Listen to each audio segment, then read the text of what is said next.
Patnitala ব্যাটালিয়নের officer, junior কর্মকর্তা, সকল পদবীর সদস্যবৃন্দ এবং প্রিয় সাংবাদিক ভাইরা, আসসালামু আলাইকুম এবং শুভ অপরাহ্ন। 59তম প্রতিষ্ঠা বার্ষিকী উপলক্ষে আয়োজিত এই প্রীতিভোজে আমি উপস্থিত হতে পেরে অত্যন্ত আনন্দিত বোধ করছি।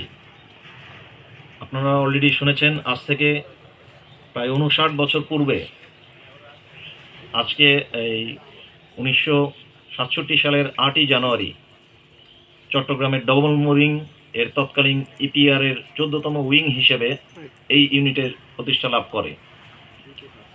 এরপর থেকে বিভিন্ন পর্যায়ে পার্বত্য এলাকার এবং দেশের বিভিন্ন এলাকার দায়িত্ব পালন করে গত 12ই সেপ্টেম্বর 2014 তারিখে নওগাঁ জেলার এই পত্নীতলায় এসে ইউনিটটি দায়িত্বভার গ্রহণ করে।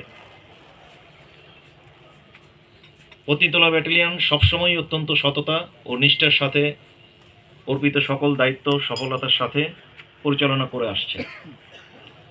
সীমান্তের অতন্ত্র প্রহরী এই মূল মন্ত্র এবং বিজিবি হবে সীমান্তের নিরাপত্তা ও আস্থার প্রতীক, এই স্লোগানে অনুপ্রাণিত ও উজ্জীবিত হয়ে 14 বিজিবির প্রতিটি সদস্য সীমান্ত রক্ষা, চোরাচালান দমন এবং অভ্যন্তরীণ আইন শৃঙ্খলা রক্ষায় প্রতিনিয়ত অত্যন্ত গুরুত্বপূর্ণ অবদান রেখে চলেছে, যা একাধারে গর্বের এবং প্রশংসনীয়।